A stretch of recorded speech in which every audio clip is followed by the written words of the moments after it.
Countdown. And I'm going to make sure I double share the link. Are you in? Did you need to get in to share it, Kimmy? I already shared it. Okay. Yeah, she was on it. I was a little bit behind today. Like I said, the parent-teacher conference threw me off. Yeah. Let me share to the event group. Posts. There we go. Hello, everyone. We have one viewer at the moment, and I bet I know who that is.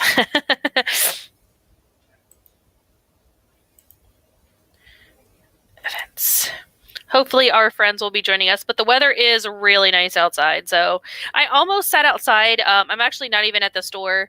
I almost sat outside today to do this, but I was worried it'd be a little too hot. I mean, we've been gardening for the last 4 days. It's just too hot today. Yeah, is it supposed to be hotter tomorrow? I'm going to look at the weather really quick while we wait for a few people to hop on. It's supposed to be hot for the next few days. Ugh.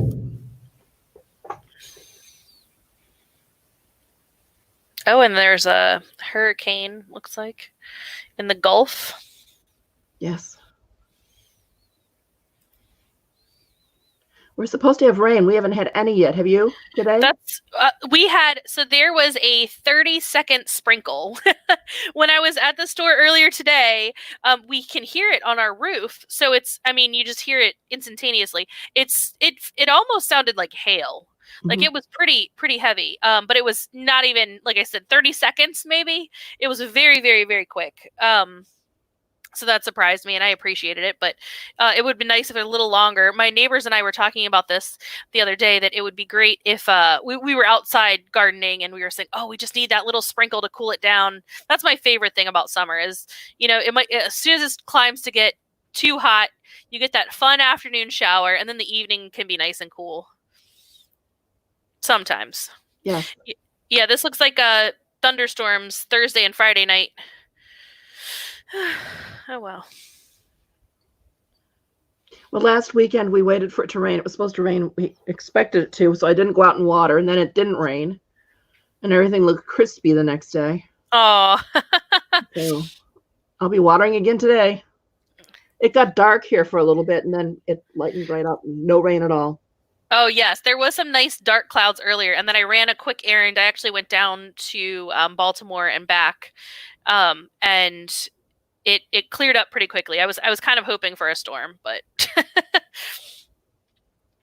all right, we've got some viewers now, so I'm going to hop in here and do the intro. Hello.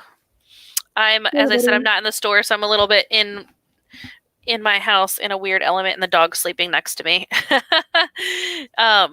But thank you so much for joining us. For those of you who don't know, I am Liz from Capricoast Books. I'll try to adjust this. There we go. Liz from Capricoast Books. We're a bookstore in downtown Bel Air, Maryland. And I have with me author Edie Baker. And I love the way your hair is up today. Yeah, I have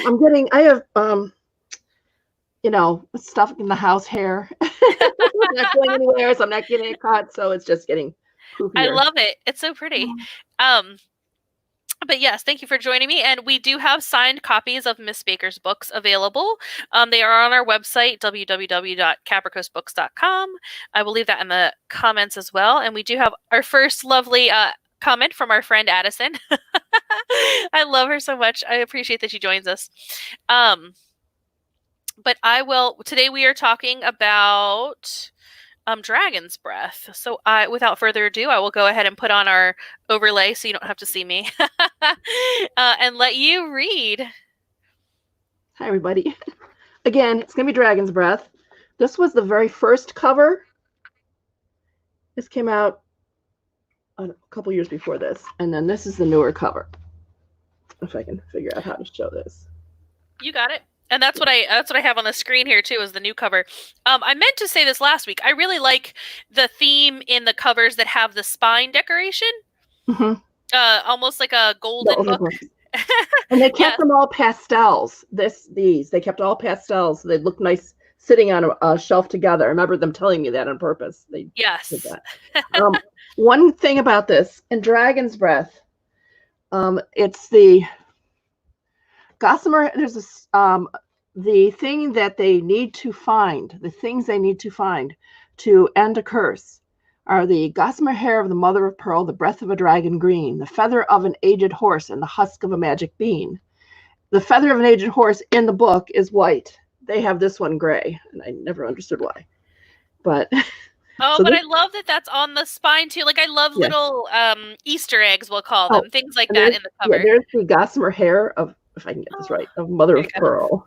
Oh, that's pretty. So all the things are on the spine, actually. Here are the magic beans down at the bottom. Oh, that's really neat. I love that. So, and I have some other covers just to show you, and then I'll start reading. This is from Brazil.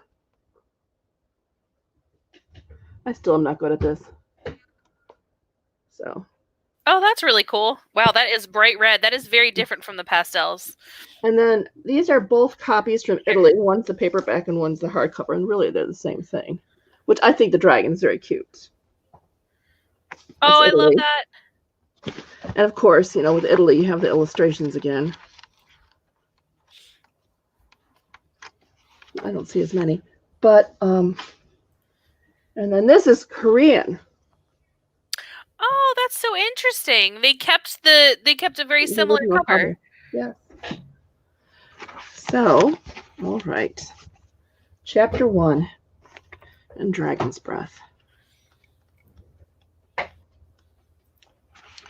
When I was a little girl, I dreamed about being a witch like my Aunt Gracina.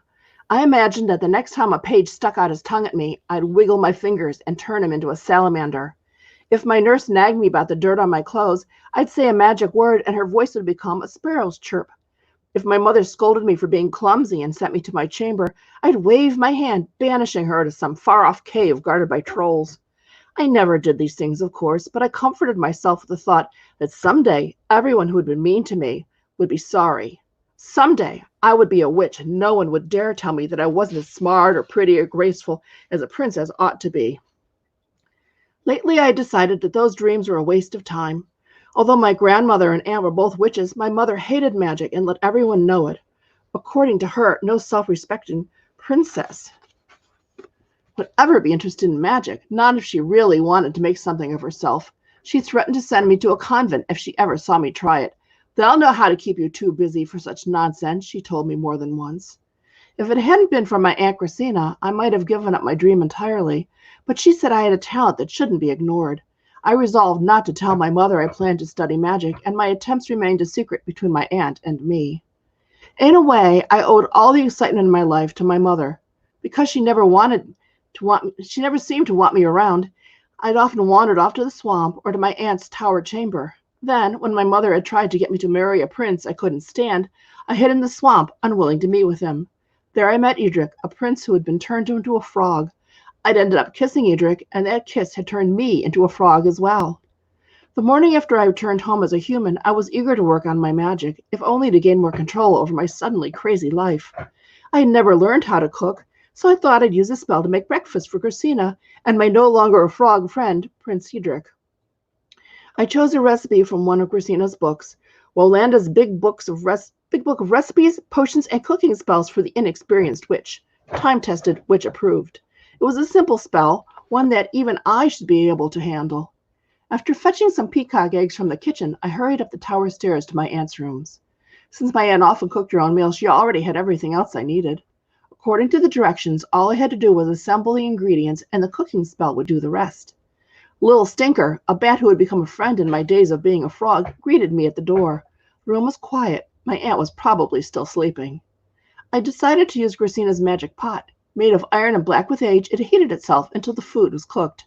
I'd never known Gracina to burn anything when she used the pot, and I hoped the same would be true for me. Glancing from the pot to the book and back again, I was careful to read the spell aloud exactly as it was written. A pinch of this, a dash of that, a hint of lard, a dab of fat, a broken egg, no, make it 3. One's not enough, as you can see.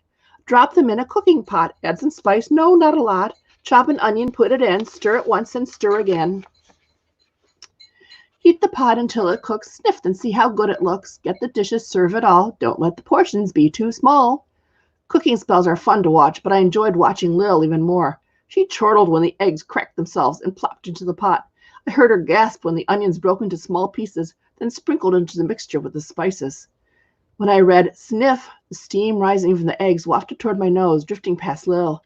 "Smells good," she said, breathing deeply. "Now what do you do?" "I'll taste them, just to be sure they're all right. Then we'll invite Christina and Edric to breakfast." Although I'd used only 3 eggs, the magic recipe had doubled them, so there's more than enough for everyone. Wondering if it doubled the spices as well, I nibbled a tiny morsel. It needed salt, so I glanced toward the shelves holding my aunt's supplies. A small salt cellar rested on a high shelf beside jars of dried herbs. Pleased by my success with the cooking spell, I pointed at it and said, "Salt cellar," expecting it to fly into my hands. Straightforward and simple, I didn't think anything could possibly go wrong. I'm also going to read chapter 2. That was chapter 1. I'm going to read chapter 2 also, because 1 was very short. Okay? No response. Sounds great. Thank you. Okay. No, sorry, my mic. I mute it so that I don't you don't hear my background noise while you're reading. Okay. That's all right. Okay. Chapter 2.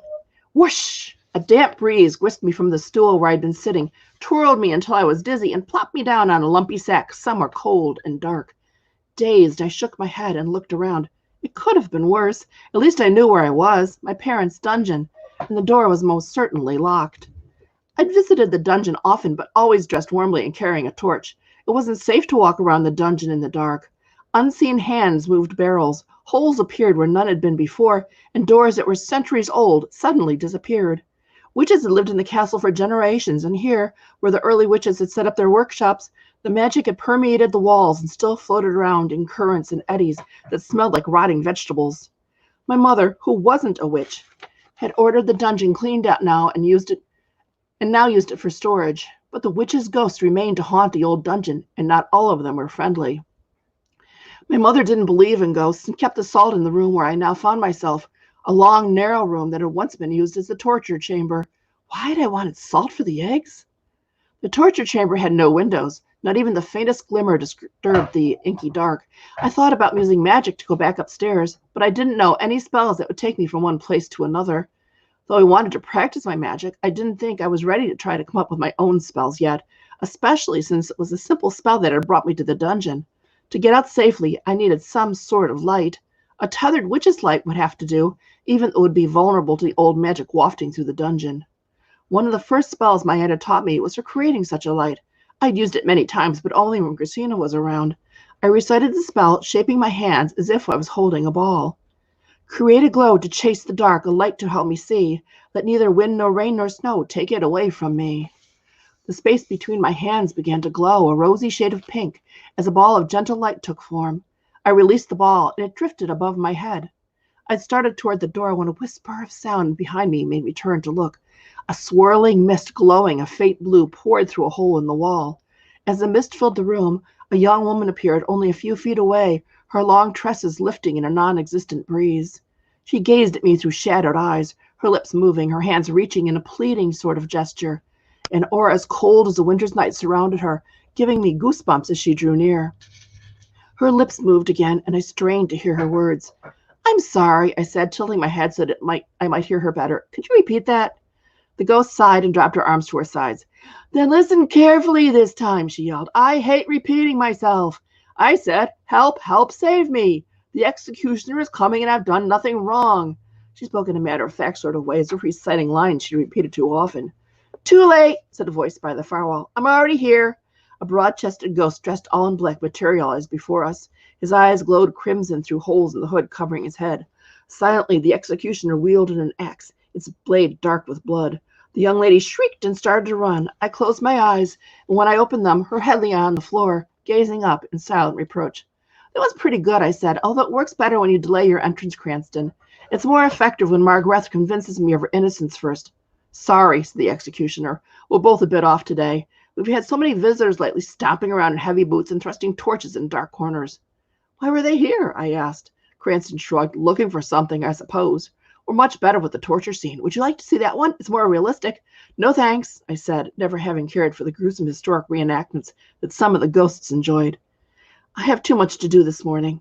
The ghost disappeared, leaving me alone once again. I was stumping into the next room when my witch's light dimmed so much that I could hardly see. Something scrabbled against the stone floor like scores of metal-hard claws. I took another step, hoping to take the light out of the drifting pool of magic that had muted its glow. A large shape loomed out of the dark, its glowing red eyes blinking. If I hadn't encountered the creature before, I would have been terrified, but Christina had shown me how to deal with it on one of our early visits. It was a shadow monster left behind by one of my ancestors and could be deadly to anyone who didn't know its weakness. I took one more step into the room, and the creature charged. It was almost upon me when I danced aside, wrapping it between the eyes with my clenched fist. As the eyes were its only vulnerable spot, the shadow beast whined and fled into the old torture chamber. I took another tentative step, not caring to fall into a bottomless pit or tread on a magic serpent created by an old spell. My witch's light grew brighter, lighting the darkened niches. I was halfway across the floor when a pale glow played around the edge of a door, outlining it in an eerie blue light. The light pulsed and wavered, seeming to seep through the door itself. It grew stronger the closer it came, finally taking on the shape of a man, taller than most, with shoulder-length white hair and finely chiseled features. Although the image remained translucent, I recognized him right away. "Grandfather, you're back! I thought you were still away on ghostly business." I smiled up the holes where his eyes should have been. Clammy fingers touched my hand. The scent of old leather grew strong. "My darling Emma," he answered, a chilly puff of air caressing my cheek. "I'm sorry I was away for so long. The meeting of the Council of Ghosts seems to last longer every year." "I hear that you were away as well. Christina told me something about a frog and a prince. You remind me of my... Well, this is actually a long chapter. You remind me of your grandmother. She was always doing the unexpected, too. Still is, from what I hear. You even look like her in a way." "What?" I was horrified at the thought of resembling my grandmother in even the smallest detail. Although I had my father's large nose, I'd been told that with my taller-than-average height, auburn hair, and green eyes, I looked like my Aunt Christina. This was the first time anyone had ever compared me to my grandmother.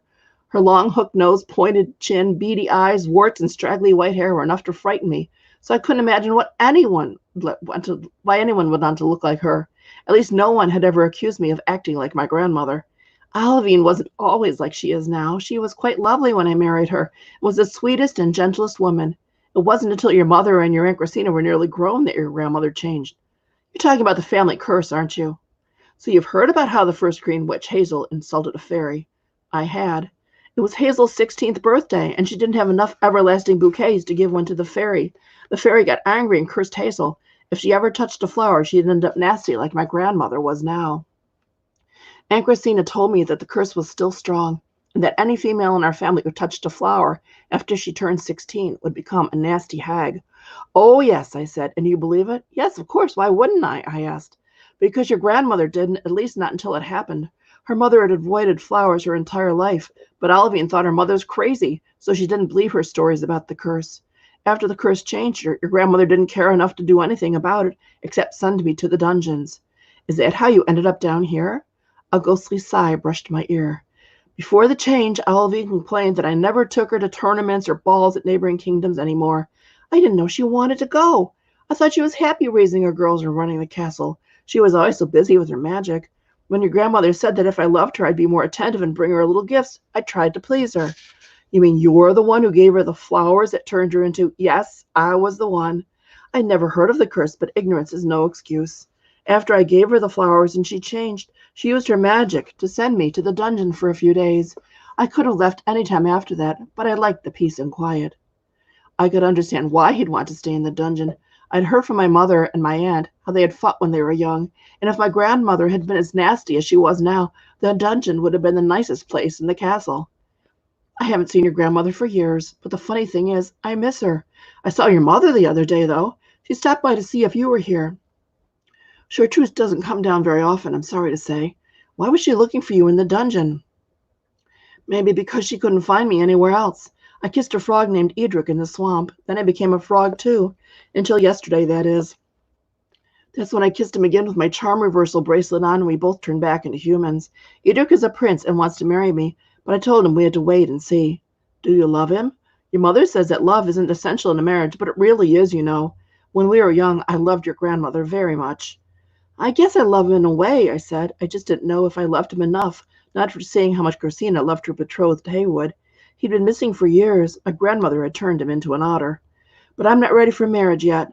I want to study magic first. Last night Aunt Christina told me that if I work at it hard enough, I might be the Green Witch someday, just like her mother was before her.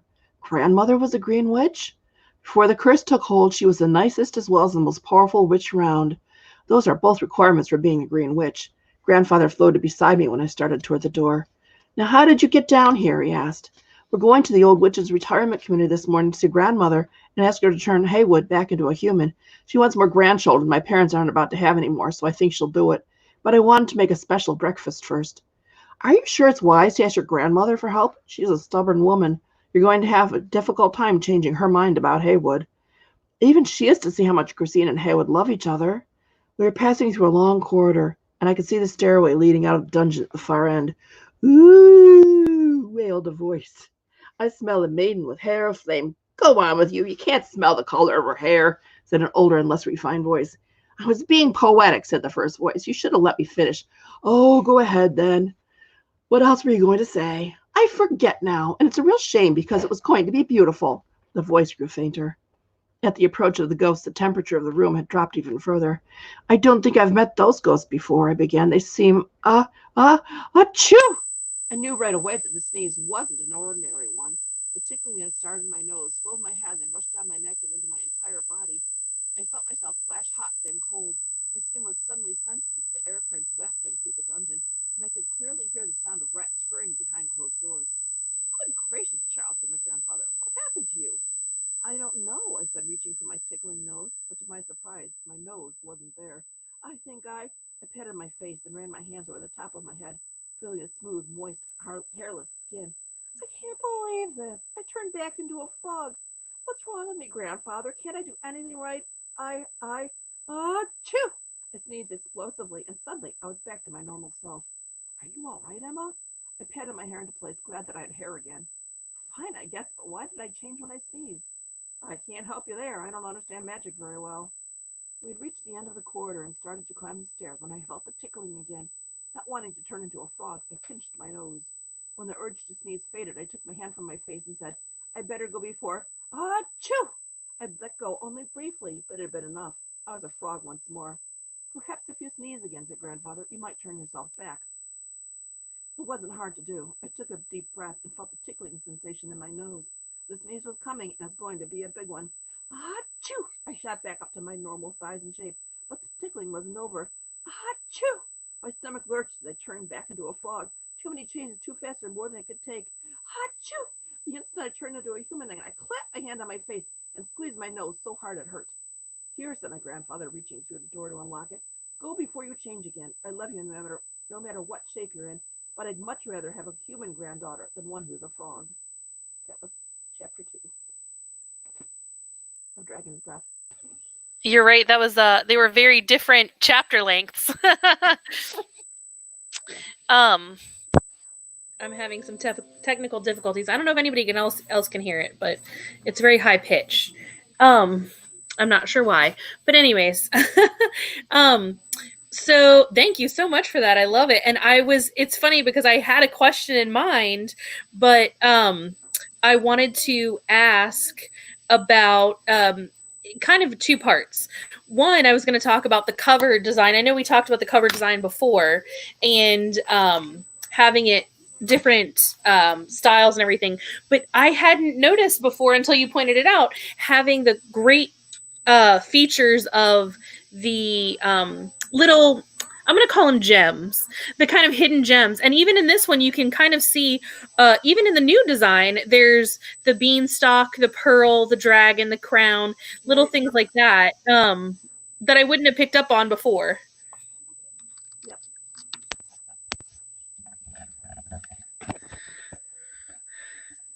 And I like the leaves in the background of this one, too. Yes, yes. So other people hear it too. I'm sorry, I don't know why it's where the feedback's coming from. Trying to fix that. Yay, sound issues. Anyways, hopefully it's gone now. So the other thing I was going to add, the question I was actually going to ask is, do you hide any secrets in your books that only a few people will find? No. No, like, well, because I know we talked about sometimes, basing characters off of people and things like that. Right. So, I just wondered if there was ever anything like a name or a pet name or something. Nothing intentional.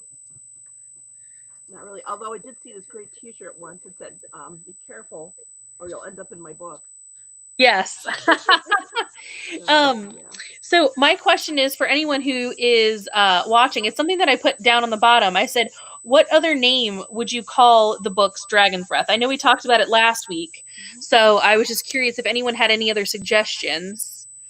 And while we're waiting for those comments to come in, my other question that I thought of while you were reading is, in the first chapter you talk about baking and cooking and things. Do you have anything, what's your favorite thing to bake? Oh goodness, I don't bake a lot anymore. Although I do bake bread. I like to bake just regular white bread. Once upon a time, I used to bake all our bread, and I made pita bread and bagels and everything, and that was a lot of fun. I don't do that anymore.